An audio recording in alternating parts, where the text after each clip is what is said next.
Hi, everyone. Welcome to this session of Talking Tech, Women and Girls in ICT. My name is Shivangi and I'm a software engineer. Today, I am super excited to be talking about tech and the environment with Pooja, head of web at the UN Environment Program. Before we jump into the conversation, a little bit more about Talking Tech. Talking Tech is a series celebrating girls and women in tech being recorded all around the world between Girls in ICT Day 2020 and Girls in ICT Day 2022. Girls in ICT Day is an international day marked on the fourth Thursday of each April. The objectives are to help create a global environment that empowers and encourages girls and young women to consider studies and careers in the growing field of information and communication technologies.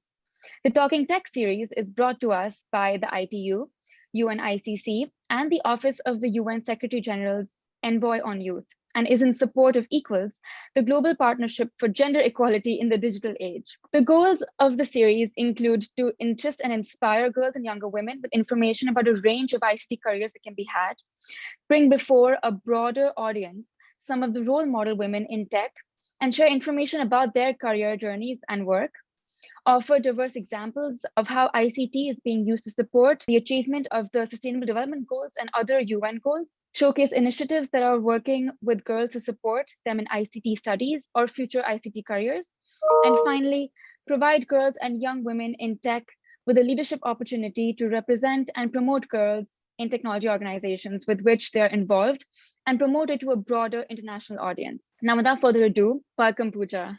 Thank you for having me, and thank you to the ITU team as well, and of course to the UN family. It's a pleasure. So to begin with, can you share what your current role is and how your career journey led you to UNEP? I am currently the head of web for UNEP. So I manage about 20 different sites and digital campaigns, starting from our corporate site, where our mandate is to inspire, inform, enable environmental action. But also the entire ecosystem comprises of campaign sites that are part of our mandate. So whether it's climate, whether it's pollution, biodiversity loss, those are our three biggest mandates, and also sustainable consumption and production. So I work to design those campaigns together with a great digital team, as well as, of course, the web, all of it from back end to front end. And then I also am a really active member of the Digital Transformation Task Force at UNEP, UN Environment Program, for those who are not familiar with our many acronyms in the UN family. So I think UNEP is one of the first few agencies that are embarking on that digital transformation process. I think it's very clear from our senior leadership that without embracing digital transformation at every step, there is no future for us. So we are kicking off the sub-program, enabling sub-program in 2022. So we are looking forward to lots of young women coming and working with us on it. So that's in a nutshell what I do today. That sounds great. And I think it's so true, like you mentioned, we're in the middle of a fourth industrial revolution and there's no escaping technology, which is not necessarily a bad thing. And so how has your career journey led you to UNEP? Right, that was the second part of the question, I guess. Yeah, so I was actually in advertising. My background is in design and strategy. And so I was working with Nike, developing their Nike stadiums, Nike apps. Then I worked with Procter and Gamble. Then I worked for a number of startups in Paris and Asia.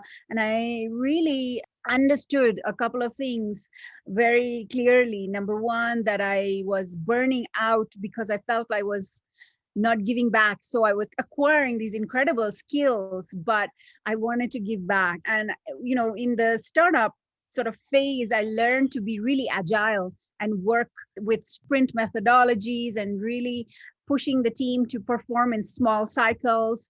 So all of that learning sort of accumulated. And I said, you know, the development world doesn't have that. And I think it would be great for me to take that acumen into the development world. And so that led me to work with a forest organization, C4, and then that led me to UNAP, where I am today. And it's so fulfilling to apply new strategies. I am so grateful to my senior management for being so flexible and open, but because I can tell you that it's not always like that. It's been fantastic to be able to experiment, move quickly, scale, and start seeing results. Yeah, that's amazing. I think it's so fascinating how your journey has had so many twists and turns. Like you mentioned, a career in tech wasn't your first choice. And it's been very similar for me, where I was into the creative arts, and I still love math. And I really wanted to do a career in architecture. And so computer engineering was not the first choice. I mean, was not something that I was considering at all. But I think it's amazing how, your journey takes you to different experiences, and then you realize what you really enjoy. Yeah. You know what's interesting is that I realized somewhere down the line that if you try to force your career into very preset milestones, then you may not always get the results you wanted. Like I was in fashion to start with, and I just quickly realized this is not the place for me if I want to make impact, or at least quick accelerated impact. And I feel like sometimes you just need to focus on your intentions and the universe. I'm sorry, I'm getting a bit philosophy, but it really worked for me that the universe opened up and the most surprising opportunities sort of open up. And, although I didn't start in data or tech, ubiquitous right now, everything we do is tech or data. So after I kind of went from advertising, I took a break and I then went back, and my master's is in integrated data science and how you package that for communication. So that kept on giving me an additional layer. And I just feel like, as you meander through your career paths, it's so important to keep learning, whether it's a little course certification or, because the world is changing so fast. And every time you learn, you're adding more new skills and upskilling and bringing more to the table. Yeah, absolutely. And it's just so funny because, when I was having these conversations when I was in high school with my parents about what do I pick and choose, as I mentioned, computer engineering was not my first option. I wanted to do architecture, and, I was preparing for those exams, and I even got into the university I wanted to get into. But then I'd had so many conversations at that point with my parents and with their friends about the pros and cons that I finally decided to take computer engineering as my bachelor's. And I'm just so, so glad I did. It's just that I could never imagine myself doing what I'm doing right now. I would not have imagined it when I was in high school. So in the last 2 years of high school, you have that option to choose extra subjects. And I remember, I think C++ or some other coding language was an option. And I didn't even think twice about choosing that. I just didn't have that exposure. I just didn't think what it would be like to try it out. Maybe I would like it. Maybe I should give it a try. What is C++? But yeah, I think it's just so important to, to just try out new things, to keep trying out different things, whether you like it, whether you don't like it. It's just not, like you mentioned, to have that preset mindset about something. It's just not a very good way to continue on our journey, because there's so many different things. You should be trying out everything. And and I feel like if I had that exposure early on in school, where a little push maybe to try it out, I think I would have early on decided that technology is the path that I want to choose. But nonetheless, I'm very glad how it turned out. I recall this TED talk that I had seen. I can't remember the speaker, but this just reminded me when you spoke about it. I think that the way to continue learning in a way that is always fascinating is by ensuring there's tangibility to your current interests, right? So if you're interested in, let's say, environmental sustainability, maybe, look at circular economy or, so somewhat related. So you still have a passion for it. I think those are the ones that may follow through the most, but just something that came to mind. Yeah, absolutely. So climate change has been discussed since, I don't know, the 1970s, and it's been a very long time since then. And people now more than ever are aware of the crisis at hand. And what are your thoughts? What do you think? What role does technology have to play in this? Yeah, it is actually not time for thought. It's time for action. We don't have much time left. Yeah, climate action is huge on the agenda, and rightly so, because everything from Ghg emissions to the Paris Agreement is currently way off. The current commitments are not being met, and it's a huge issue. And it's just not just CO2, it's methane and other sort of gases that make up the Ghg emissions. So there's a lot of work being done in artificial intelligence to capture all that data and measure it effectively. For example, it's been a tough ask so far. Methane is produced by one country because it comes from the production, but is consumed elsewhere. So where do you allocate that gas, right? But we are getting some more sophisticated tools to track all of that. So that is on the climate measurement side of things. And the more we can measure, the more we can communicate what countries are doing at a country level, and really use that to push the agenda. For example, in events that are ongoing, like the G7 summit, where those are the countries that are probably responsible for the largest emissions, and I think our role as UNEP is, to help agencies and partners get sophisticated measurement around climate and escalate and communicate that, as we do through our reports, create more tools that are easy to understand beyond, the echo chambers, so to speak. So we have a lot of work to do personally as an organization, I think, from identifying with our programmatic teams what are the big data tools that we can apply, all the way down to communication on how we communicate that through data visualization and dashboards and things like that.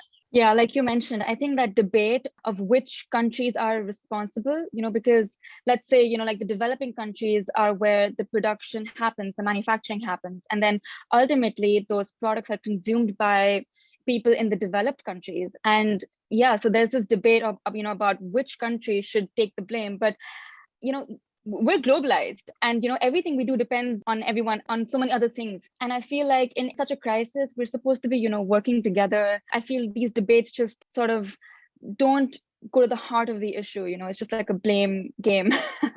It's a ping pong game, isn't it? Climate change is not a country level issue, right? It is borderless issue. But I think all actions add up, from down to municipality levels all the way up. This is climate, but when you talk about waste, let's say in the textile industry in India, that produces so much waste, and if that is not treated, it goes into the rivers and affects. So it's down to the factory level, and then it builds up. So I think everyone has to have a part in this game. It is a global problem, but it can be broken down into individual, well, at least sector level responsibilities. Yeah, absolutely. So now this brings us to, what technology are you most excited about? So is it any particular innovation, blockchain, AR, VR, natural language processing, that you're enthusiastic about to use in the organization, or just excited in general? I'm interested in IoT and its power of feedback loops, because I think, again, I'll contextualize it for us. In the past, if you look at our archives for, let's say, project management, right? Environmental projects were managed and reported on every 6 months, right? That was a reporting cycle, right? And you were reporting on things like outcome-based reporting. So you're reporting, oh, we had this many successful webinars, we had these many successful consultations. But I think with IoT, we are really talking about just a whole revolution of the kind of metrics that we can report on. And not just that, this iterative process is just hyper accentuated. So I'm so interested in that realm, and seeing how our digital transformation process can incorporate some of those tools and start to use digital design first as a way to, build any project. So that really is fascinating for me. I think ultimately, these are tools, and what fascinates me most is the impact. That's my big passion point. So yeah. I think that's like very well said. It all depends on the application of that technology and what can bring the most impact in a particular sector. So yeah. So the industry is ever changing. And so how do you manage to upskill yourself to stay on top of all the new technologies that are in the industry? That's a good question. On a personal level, I have a curated Twitter feed that I consume on the latest in technology. I visit, or online at least, conferences that I'm involved or are interested in, whether it's more general, overarching, web related, or very, very specific technology oriented conferences. But I think that's really important because things are moving so fast. And at the UN, we are extremely privileged to have training budgets that are part of our curriculum and our performance cycle. So, as a manager, we ensure that our teams are continuously trained, especially because, for example, in web, everything changes so fast. What was perfect a year ago now is obsolete. So, we have to keep training our teams to move. We're moving to a headless server system now and serverless, headless architecture. So, yeah, it's continuous learning. And personally, what I do is I save some time for educating and upskilling myself on a daily basis. So, I take that extra hour in the morning after a bit of meditation to learn. I'm a student, and I think that's the only way to stay in front and bring innovation as part of your game, especially for us people in tech. Yeah, absolutely, definitely. And so what are the best resources? So you mentioned, Twitter, you mentioned conferences. Any other resources that you would look up to that have helped you along the way? A lot of it is also peer learning. Yeah, so conferences like the Web Summit Forward 50, SEO conferences, AWS training, it depends on what you're interested in. It's not just technology. I would encourage that we pursue like opportunities that are on the nexus of something so that you can really start to at least anchor it to your work. But I think, yeah, those have really worked for me, as well as peer-to-peer learning. For example, the task force on digital transformation. It's interesting because it's a mixed group of people who come with different skills. Some are more, sort of programmatic folks. Some are more digital folks that have this sort of cross-sectional thinking, and together the exchange of ideas is a learning by itself. And then you have different coalitions and groups that you can be part of and that you can sit in and listen in, contribute to, like the Codes Network, which is on the Spark Blue platform, which is extremely useful as well for those who are interested in the nexus of environmental and digital sustainability. That's great. Yeah. And I think that sort of enforces the point that you have to have a diverse team to be able to learn from your peers. You've got to have, like a very diverse talent and, diverse backgrounds in your team so that, to have the best discussions, to come to the best, solutions and learn from each other. Yeah, diverse teams is the way to go. I think different cultural backgrounds, different interests, different professional expertise, I think they all come together and really make for richer results. And I think there's a, hand in hand, now that we're talking about teams, hand in hand with digital is this, bringing together teams or learnings where the culture of risk is appreciated. Just not being afraid to throw out ideas is appreciated, where you're not afraid to bounce off ideas, however silly they may be. So I think all of that is so important in learning, as part of one's own journey and a collective journey. Yep, 100%. So the technology industry is still widely male dominated. So what has your experience been being a woman in tech? It's a difficult one to answer because personally, I feel it comes down to the individual. I'm always looking to promote and find newer women in tech. But I've found that from a discrimination perspective, I haven't experienced, or maybe I've been lucky enough, but I have not experienced the discrimination. It's almost like a privilege and trump card, actually. So those of you who are considering getting into tech, is really your trump card. Talent is number one, the A game that you need to bring above all, regardless of gender, I think. But being a woman and, kind of having those technology skills is a double bonus. And I really think I would encourage more of that. And I believe that the UN really promotes that and is looking for gender diverse work group in tech. Yeah. And, since we're in the middle of industrial revolution, more and more companies are realizing that we need to get more women in, and women should have a seat at the table because, so many decisions are being made, and these decisions will ultimately impact everyone. And so we need to include as many viewpoints as we possibly can and to have them have their say in the discussion. Yeah, I feel like we have carved out space. And I think it's very clear from studies that leadership, when handed to women, have often very, very positive results. I think we need to now just own that space. We're there.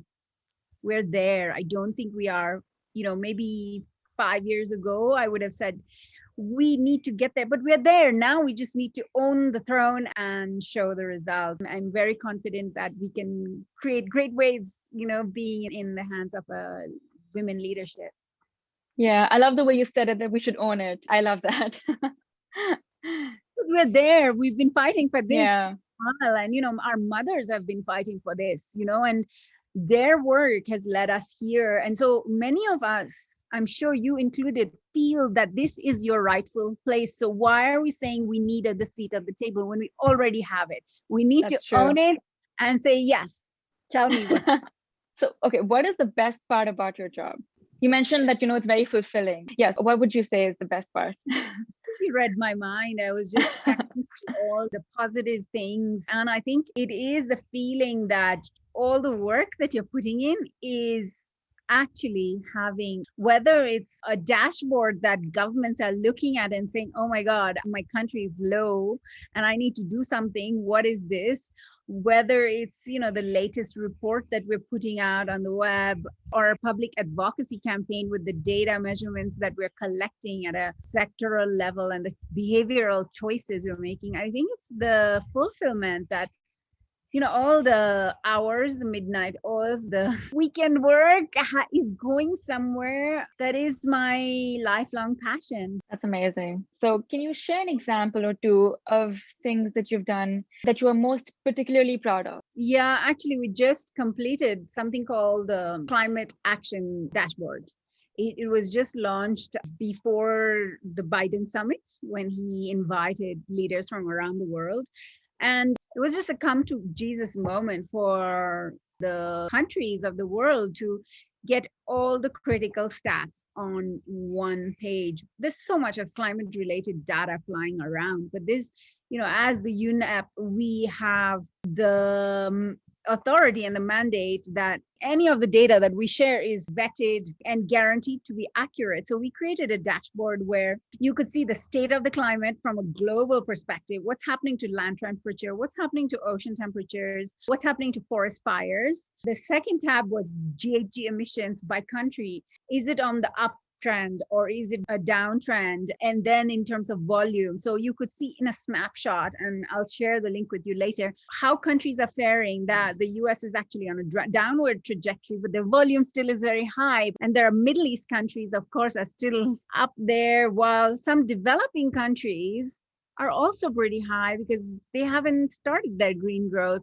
agenda. So yeah, that was great. And then what was really cool is we were able to partner with a number of data partners, including the Pew Research Age organization. And we partnered with them from a qualitative perspective because we brought in public opinion around climate change and how that has been changing at a country level. So you could see how the US has just shot up. And even India has shot up, Brazil shot up, and then some other countries like Kenya were sort of plateauing. So, it was just a great comparison in 3 clicks, which was a fascinating exercise. And we're just going to evolve it even more to create more country level experience. And the objective was really to drive the transparency and the urgency to act and really question what get people and governments accountable for their work, that we don't have much time. So that was a really big collaboration with different folks. And yeah, I think that's just one example of project that I was really proud of. That sounds amazing. And how long did this project take? Yeah, that's a good question. I think we put out an MVP in 1.5 months. I would say 2 months with the holidays. And then that was phase 1. And now we plan to roll it out at a country level, phase 2. That's fascinating. Wow. We need to move fast, because, typically in organizations such as ours, things take a long time. And we're trying to change that, which is the essence of digital transformation. We have to be agile because otherwise things that we start will get left behind. And then it's a whole new world out there. Yeah. So what challenges have you encountered along the way, like in general, in your career journey, whether it's with UNEP or earlier in your career, and how did you overcome them? Yeah, I can speak to some things with UNAP in mind. I think at UNAP, oftentimes, like, to do these kind of projects, you often need partners. And to enter into a formal partnership is often a challenge and a long, long process at UNAP.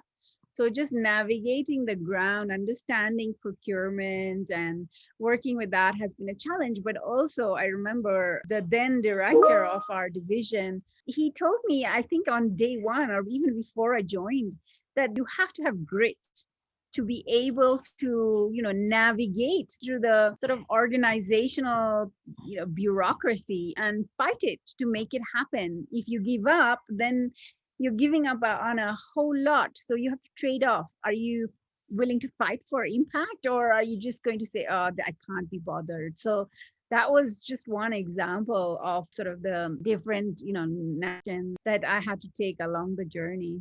Yeah. And so you mentioned that things take time in the organization. So yeah, so that's one of the challenges. And have you identified other challenges that that you've seen in the organization, and any plans on how you will overcome them? I think I'll focus my answer more on the challenges we're facing as we move into digital transformation. So partnership is essentially one. And I think our senior management is recognizing that we need to mobilize partnerships quickly if we are to achieve results. So already, I think it's about escalating, informing, updating. And so that is already in process. But I think the other is to change the culture of an organization towards a digitally first mindset and an agile one, right? And that's the most difficult, I think. For example, for the longest time, like we haven't had that sophisticated layer of data, right? Reporting.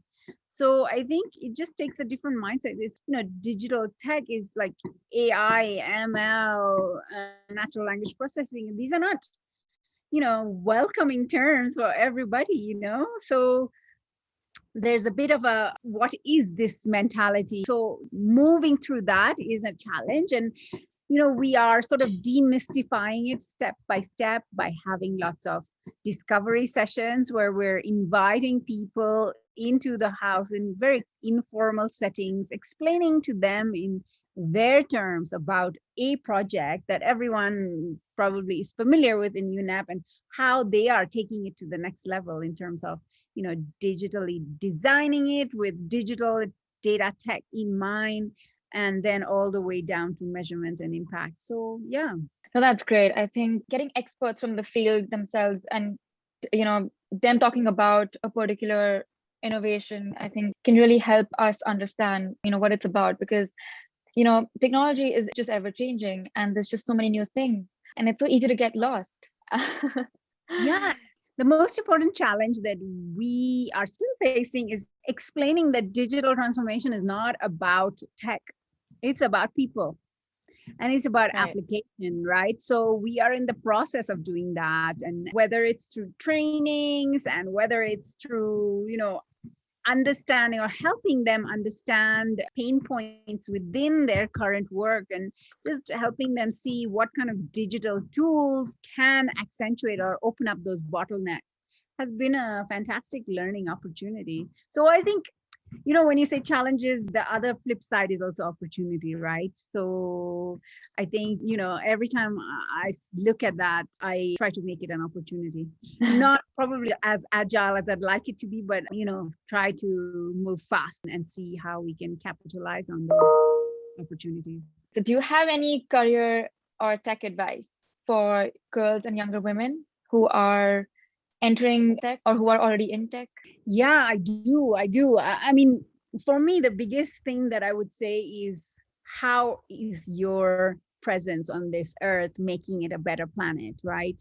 Find out how you can connect your passion and tech skills to seeing how you can earn a good living, but also give back to people and the planet, because I think every one of us has a purpose. The sooner that you get aligned to it, the quicker you'll realize, wow, this is just perfect. There is a saying, when you find your purpose, it is just beyond your expectations. So I would say question one, think about like what you're doing today. Are you happy? If you're not happy, this is not the place for you. But if you're happy, try to see how your work can impact the people, planet around us. And I promise you, it will get even better and you'll get 10 times more happy.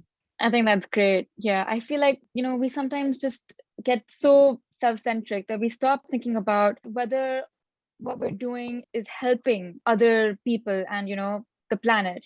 And I think the same goes for, these big companies where their main agenda is just profits and just shareholder capitalism, but where we should really be, focusing on the stakeholders, on the community, on the people, on the environment, and not just on ourselves, I think. No, but Shivangi, it was so fascinating to hear about your personal journey. I have so much faith in this young generation because I just hearing your story, I was just like listening to you open mouthed because your passion for giving back to the climate and your interest in the environmental, sort of arena. I think that it is because of young people like you that companies are waking up. They no longer can just live by profit margins. They need to think about, the triple P, the three Ps that matter: people, profit, and planet. It's no longer just about this linear sort of business model where it's just use and throw, right? Absolutely. So, yeah, I think that's changing, and that's changing fast. Yeah, definitely. So thank you. No, thank you too.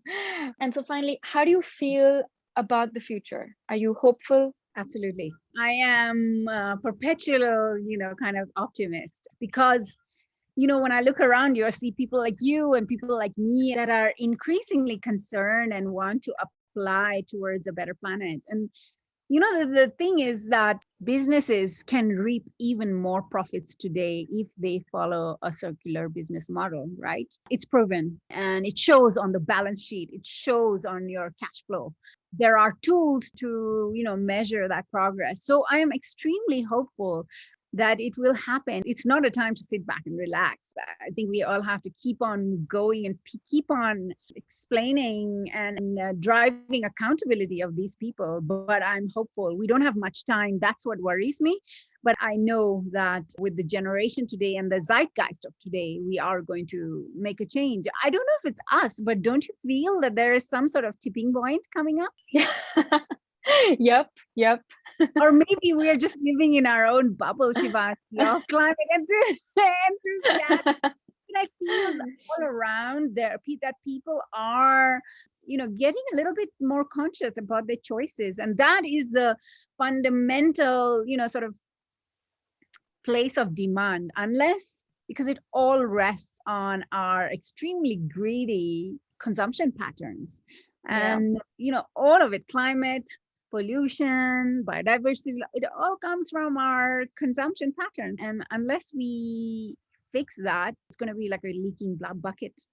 But I am hopeful because I see that a lot of us are really getting conscious about the choices we make. Definitely. And it's just that when consumers get conscious, the companies don't have any other choice but to listen to the consumers. Because ultimately, what are they going to do then? If their sort of business plan is damaging the environment and people aren't happy about it, they're going to have to change. But then on the other side, sometimes we think that maybe our individual efforts aren't enough, and the major decisions and the major impact comes from the big companies. But it's very interlinked, because the companies depend on us, obviously, because we're the consumers. And obviously, we look up to the companies to make the right decisions. So yeah. It's a multi-layered web. And I think at UNEP, we focus on driving the drumbeat from below and also speak to the policy level folks at a government level and private sector level. So I think it's a combination of these forces that come together. I don't think you can isolate them, right? Yeah, look at the, like the recent, environmental law news where, in the Netherlands, there was, people banded up and against Shell. So, Right. and one Yeah. lawsuit. So it can happen, Yeah. and this proof that it can happen. But I think we also need to, like, if people ask for like action and change at the local neighborhood level, and I think that ripples up to a much larger sort of policy level action, and governments realize, if I want to stay in the party or in power, then I have to keep them happy. So yeah. Yeah, absolutely. I think we as individuals hold so much power. We just don't know it. It's true. It's true. Yeah. Pooja, that was wonderful. I had such an amazing time. Thank you so, so much for doing this. I absolutely loved it. Me too, Shivangi. Do keep in touch. I so enjoyed. I think it was a learning process from both sides, right? Just chatting Yeah, where you are, where I am, and just sharing our common sort of passion around the environment and tech. So do keep in touch, and absolutely. yeah, please, let's see how our paths cross, and then I guess see you on, the blogs and social media, and I hope to learn more about your career as it evolves, and I can see you will be a total champion. Thank you so much. Thank you.